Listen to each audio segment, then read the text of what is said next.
Shalom. All praises, honor, and glory unto Yahweh Ba'asham Yahwashai Ba'asham Racha Kwadash. Double honors to the elders and the apostles of the Great Millstone, and salutations to all your sincere Kiam. And this is your brother Abawan back again with another video through the spirit and power of Yahweh Ba'asham Yahwashai Ba'asham Racha Kwadash. And this is the reason why the US, Babylon the Great, is so eager to ban TikTok. I feel like when you understand that slave owners were literally consuming our ancestors, it really contextualizes the icky feelings you get about how certain pieces of black media get consumed by larger, wider audiences. I have this theory about what the real American dream is, and I'm going to break it down in this video. But when you just spell it out, it kind of sounds like a spell, like it sounds like some creepy, ritualistic shit. And I'm not trying to say there was some mysterious wizard cult leader behind the scenes like, oh, we need X, Y, and Z amount of black blood. But at the same time, the only difference between a cult and a religion is how long you manage to stick around, especially when it centers the person. History, in a sense, is gyroscopic. There are often cycles within cycles within. And when you are doom scrolling, because that's what they are calling it now, just mindlessly scrolling through TikTok. And I'm sure that you can have seen people out there, when you are going to work, right? When you're just walking down the street, when you are in the public transport, you see people just mindlessly scrolling through TikTok, scrolling through Facebook, scrolling through Instagram, and all these social medias. But the main one, and that's the spirit right there, one of the brothers just uploaded another TikTok video on the group chat showing you that, you know, compared to Facebook and Instagram and all the other social medias that are run by Esau Edom, right? TikTok is more unfiltered because these devils don't really have the same control that they have on Twitter or on Instagram or on Facebook like they do on TikTok, which is why they are trying to ban it right now because for the most part, you can still get information from these social media apps and actually just see and hear some of the historical context behind the atrocities that Esau, the devil, has committed. And really, you have a lot of these TikToks that just straight up expose Esau, for who they are, and more people's eyes are being opened to this, and they now see who the devil is, right? That's why you had that whole thing about it's okay to be white, that was what has been going on for years now. That whole thing about it's okay to be white because now you are seeing more and more of Esau's lies, deceits, and wickedness being exposed. And it just goes on it just goes on a not really more on a daily basis now, really. Everybody's eyes are open to the evils of this devil, and more people are speaking on it. And that's just because this truth has been going out, and the truth is doing what it was meant to do on the earth, run to and fro and reveal all the lies. After all, is it not written, truth shall spring forth from the earth? And that is exactly what is happening. I know this guy was just going in onto it, right? So he said a lot of things, some things that weren't actually true. You know how people in the world be, right? And some things that were actually factual, right? Back into history, going back into history. Let me see if I can play that part. Cycles, sometimes spinning together, sometimes spinning in opposite directions. And one of them is life on a limited resource. We have an is this concept of whiteness juxtaposed against blackness. Blackness is what America is largely immaterial and then proliferates in the material world. It's psychological, and the line between psychological and spiritual is very hazy. Put a pin in that. Europe had been at war for like a millennia. No one could fucking get along. Germany itself was probably like, 13 different states. England's at war with France. France is at war with England. The Gaelics are at war with, you know what I mean? It's all of these warring, it's tribalism is what that's what it is, but it doesn't get called that because it's white people. So they needed a unifying force, and nothing unifies like a common enemy. The unifier is this concept of whiteness juxtaposed against blackness. Blackness is what America pushed itself off of to make it what it is. So you might come to the United States as a German man, but you get baptized into the cult of whiteness, wash yourself of your Germanness, and just become white. And the promise is, if you do that, Right, because just like the other Malcolm always says, white is a social construct. Even black itself is also another social construct that was created by Esau Edom to keep you dumb ass Negroes in slavery. Because you have a lot of these jakes out here that are talking about some I'm black, I'm black, I'm black, and this, I'm black and I'm proud. But you go into the definition of that word black and you see what it means, void of light. It always has a negative connotation over it, and juxtapose it to the definition of white, and that has a positive connotation instead. And that just shows you, that's going into the causes that we will be seen as a byword and a proverb, right, to our enemies. And that's exactly what is happening. Another proof in the bountiful, in the mountain of evidence that we are the Israelites. But the point I'm making in this is just like he said, right? There are no such thing as white people the same way there are no such thing as black people.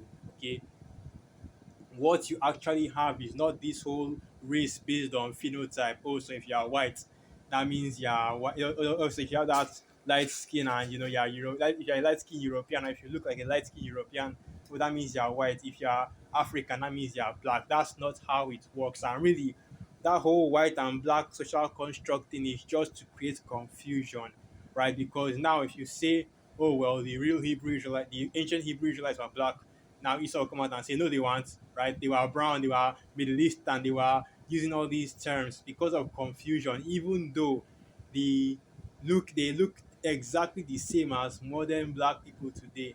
And that's why, that's why Esau thinks that they can be able to continuously deny the truth about who is who and what race of people were the ancient Israelites or Hamites and so on and so forth. Because this white and black that were constantly, that Esau is constantly pushing is not a real thing, right? So that's why we constantly tell you, and that's why you so constantly use the terms so-called white, so-called black, because the real, right, race, the real ethnicity are the 14 nations that were set up in the table of nations. That's your Genesis, the 10th chapter, by the Most High Yahweh Hashem Yahushai. So let's go and start getting some precepts. I'll come back to that video. I'll come back to that video. Right. But let's start by getting some precepts. And the first precept I want to get is, like I said, truth shall spring forth out of the ground, right? That's how that precept goes. So let me see. Yeah, here it is. So this is the book of Psalm 85, verse 11. Truth shall spring out of the earth, and righteousness shall look down from heaven. And the truth is coming out now, right? The expose is being done. The men of the Lord are on the highways and byways are doing the videos, doing the sit downs. And now, even the people that are in the world, even Jake, right, to show you just how overt all this information is. Even Jake is starting to wake up and see the things that are happening. And of course, you all can already know the reason why. And I'm saying that. After all, it's already well established how ignorant our people are on these kind of matters. Jeremiah 4:22, Hosea 4 verse 6, right? That's all that needs to be said. But yeah, like I was saying, the truth has sprung out, and now more and more people are realizing what the truth really is. And when I say the truth, I'm talking about, I'm talking about, the identity of Esau Edom, right, as the devil at the very least, and the identity of our people, right, the Israelites, so-called Negroes, Latinos, and Native American Indians, the true depiction and the true identity of the Most High and His Son, right? Those factors in the truth, they are starting to see and to realize what the truth is, especially concerning the Most High and His Son, which is our Lord Yahushua, right? They are true depictions.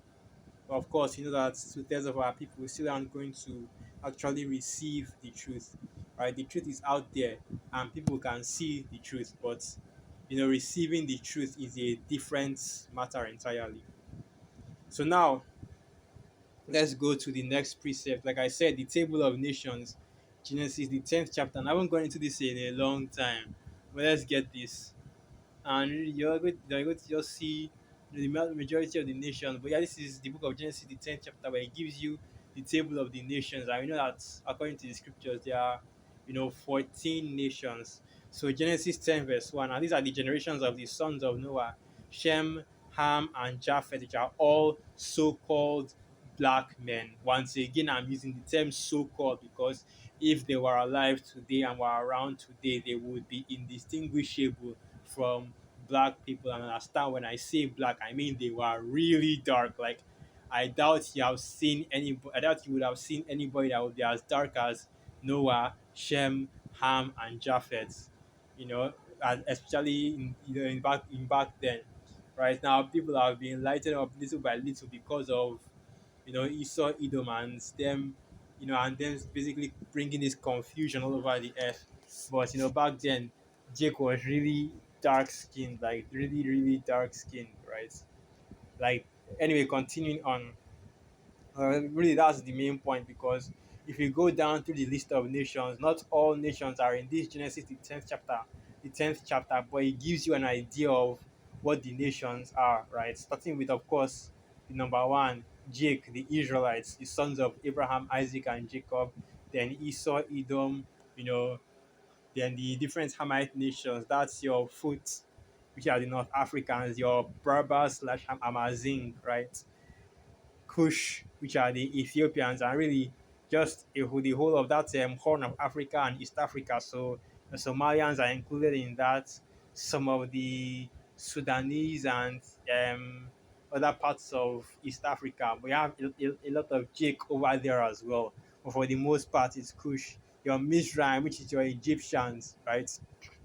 Which should not be confused with the modern people that are living in Egypt today. Although you would have, because all the nations are really scattered right now. Okay, but continuing on, I think I mentioned six. No, yeah, Saga, five nations so far, and the sixth, of course, being Canaan, which is the Canaanites.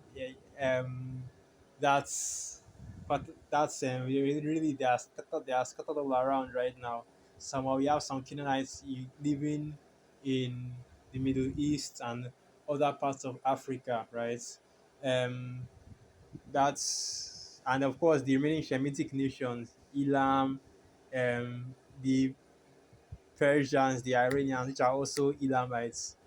For example, they call them Carmenians, right? Carmenian, they are also Elamites. Moab, Ammon, and really there are a lot of nations to go through. And I haven't even gone to the nations of Japheth, Javan, Gog, Magog, and the like. But yeah, you should get the points. Those are the only races And no matter what, those are the only races that exist. Not this white, black, yellow, Asian, Middle Eastern bullshit, man. Because at the end of the day, all these things get so confused that you realize that this can't be actual designations. It all has to be, something that is man-made, and really it was made by Esau, Edom, for the purpose of that confusion, and most importantly for the purpose of creating a distinction between them, the Edomites, and our people, the Israelites, by calling us black and grouping us with an entirely different race of so-called black people, which are the Hamites, right?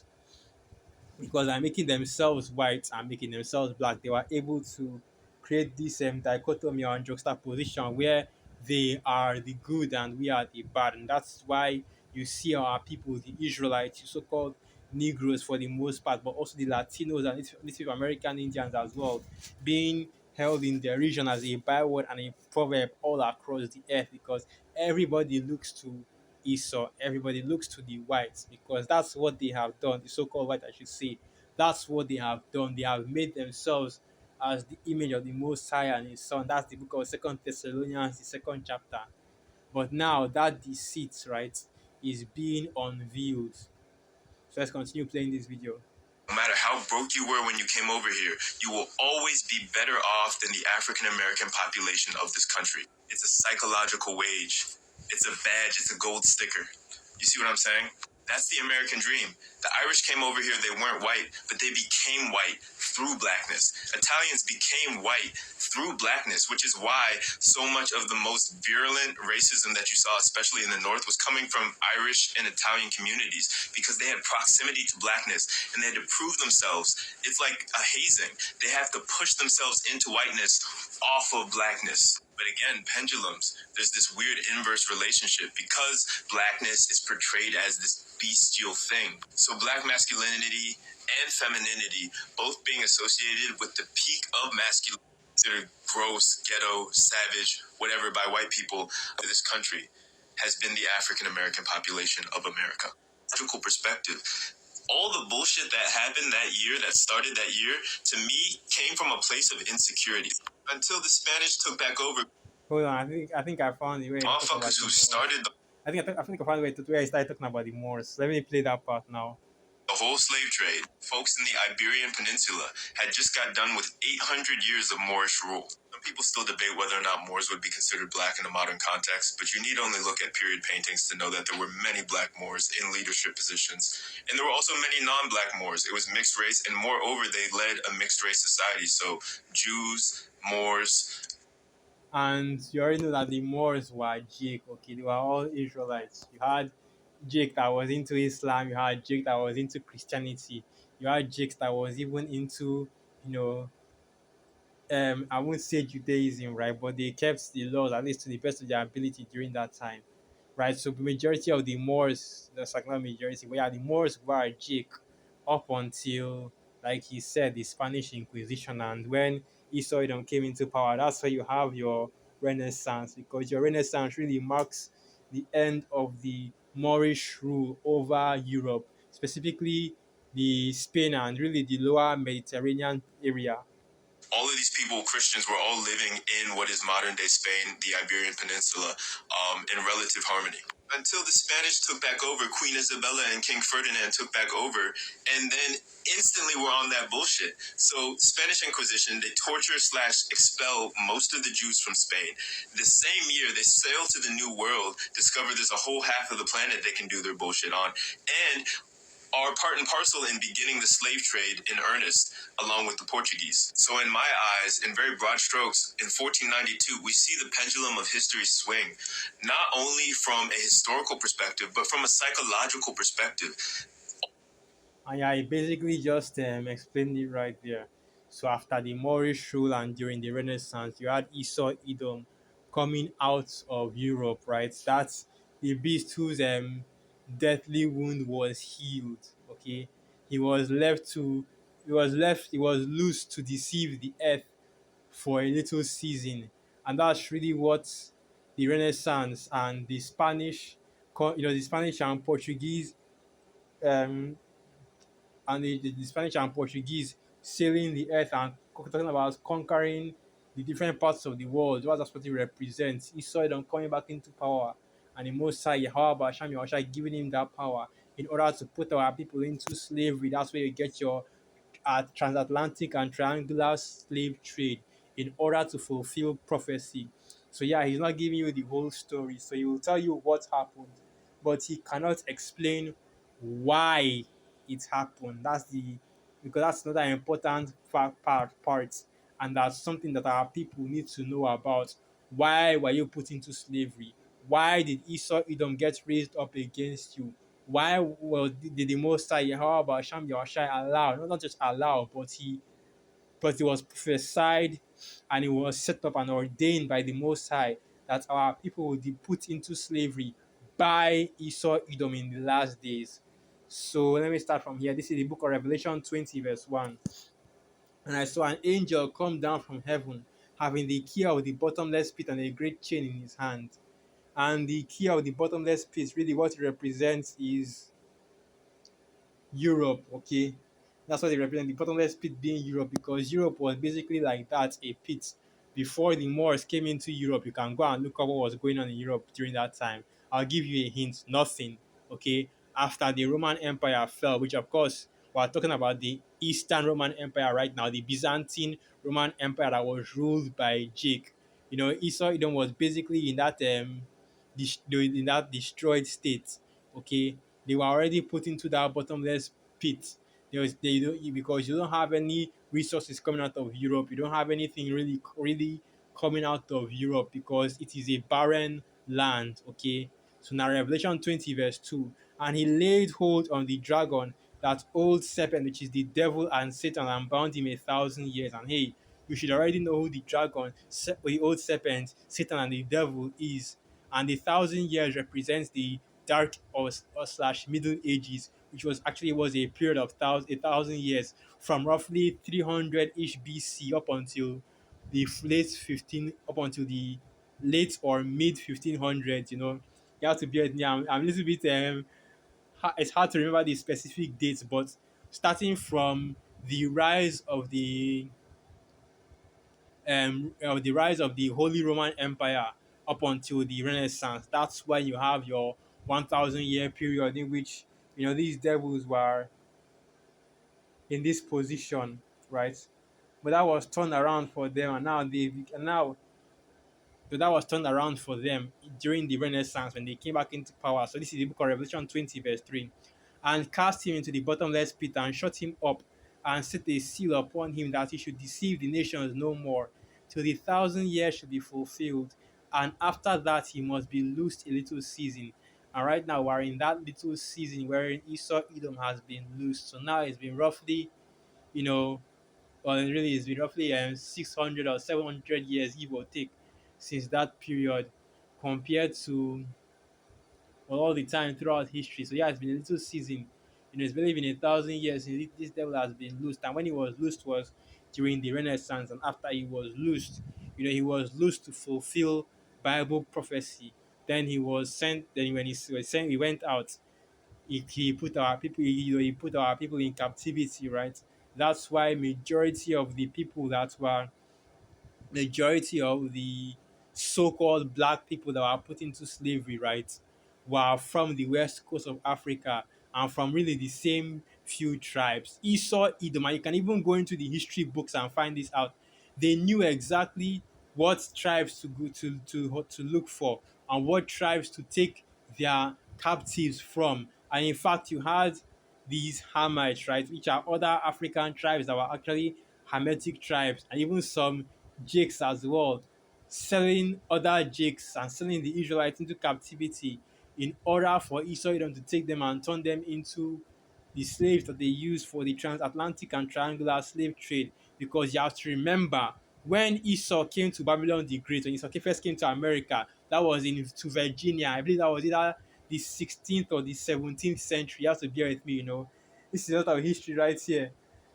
Well, yeah, around the 15th or the 16th century, it's like the 16th or the 17th century, when they first came to Babylon the Great, and that was through Virginia, because I believe, if I recall correctly, at Christopher Columbus actually landed in South Africa, I think the port of Brazil or something like, around the port of Brazil. When they first came in, right, they met the natives, they met Gad, they met the other northern tribes as well, Issachar, Ephraim. They actually met them here in Babylon the Great, and you know what they did? They wiped them out. So they wiped them out, and the ones that survived, they put them into slavery as well. Because you have to remember, the Northern Kingdom was also put into slavery, right? Northern Kingdom was also in captivity. That's why you have the term triangular slave trade and transatlantic slave trade, because really there was a double slave trade going on during that time. Yeah, Negroes, right? So-called Negroes, but are truly Israelites, are being moved from West Africa to the Americas, West Africa to Portugal, West Africa to Spain, West Africa to England, other and different and other European countries that actually use the same transatlantic slave trade routes. But you also had, Israelite slaves that were being moved from the Americas to Portugal, the Americas to Spain, the Americas to England. That was what the triangular slave trade. And the reason why Esau Edom had to take Jakes here from West Africa, of course, the biblical reason is for the causes to be fulfilled. So let me go to that. But the reason that Esau Edom will tell you is that, well, they needed the slave force, and they saw how strong that Jake was, right, built different from all the other nations, and they were able to bear that harsh captivity. How did they know that Jake had that kind of strength? They knew because they knew exactly who they were putting into captivity. And that's the big thing that Esau Edom won't tell you. They knew they were putting the Israelites into captivity. That's why they had two slave ports in Benin, Port Judah and Port Benjamin, because once again, they knew who they were putting in captivity. That's why they called my tribe, the Igbo. And that Igbo is not a it's a Hebrew word. It goes back to Ibar. It's basically Hebrew. The Igbo means Hebrew, and that's not a word that our people, right, named ourselves. That was the term given to us by Esau. The same with Yoruba, which is another Hebrew word as well, is the term given to us by Esau. They knew who we were. They knew we were the Israelites. Okay, and of course they were playing this game of ignorance. Anyway, this is the book of Deuteronomy 28, verse 68. And Yahweh shall bring thee into Egypt again with ships, by the way whereof I speak unto thee. Thou shalt see it no more again. And there ye shall be sold unto your enemies for bondmen and bondwomen, and no man shall buy you. Right. So we are sold in captivity to Esau Edom, which is our enemy, and no man was able to redeem us, because that's what the term buy means. Okay, you can't say that, oh, well, you are being sold to your enemies as slaves, bondmen and bondwomen, but nobody is buying you. This the transaction, the selling has already happened, but the buy here that I'm talking about at the end of Deuteronomy 28 verse 68 is a different type of buy. It doesn't mean selling and buying, it doesn't mean transaction, it means redeeming, delivering, somebody to come and act as a kinsman to deliver you out of the strange land that you are in, which is exactly the role that our Lord Yahushua is taking. Okay, well, yeah, that's the context behind the transatlantic slave trade, and this is just a brief summarization of it. You see because really, man, it goes, the history goes deep, right, and the prophecy goes even deeper, as it is written, before, as it's written, right, before these things happen, I tell you of them. That's roughly paraphrasing, but the scriptures has already told and has already prophesied of the things that would happen to our people, including this slave trade. But yeah, as you can clearly see, the reason why Esau Edom wants TikTok banned, because they can't regulate the content that comes out of TikTok. And whenever something big happens, right, they can't shadow ban information on TikTok because they don't have that control over the TikTok algorithm. That's why when the Russian vote was opened, it was all over TikTok. You saw it and couldn't do anything about it. And it's the same thing with whatever new information that comes out that shows what the truth is. To be all over these social medias, especially them TikTok, and Esau Edom won't be able to shadow ban it, won't be able to hide it or restrict it, right? So this is showing you exactly why Esau wants TikTok banned, or at least put into in his own control, right? In order to have control over what you see, what you hear, and ultimately what you know. So let me end out with this, because this is a very telling description of what Esau actually is looking for. 2 Thessalonians 2 verse 3. Let no man deceive you by any means, for that day shall not come, except there come a falling away first, and that man of sin be revealed, the son of perdition, who opposeth and exalteth himself above all that is called God, all that is worshipped, so that he as God sitteth in the temple of God, showing himself that he is God. And Esau Edom wants to have that power, right? Or at least he wants to cosplay like he has the same power as the Most High, because these devils have that God complex, right? Now we already know about that. You know the pride of Esau Edom. So yeah, let me end the video right here. So once again, all praises, honor, and glory unto Yahweh Ba'asham Yahushai, Ba'asham Rakak Wadash, Wa Abad Babal, Shalom.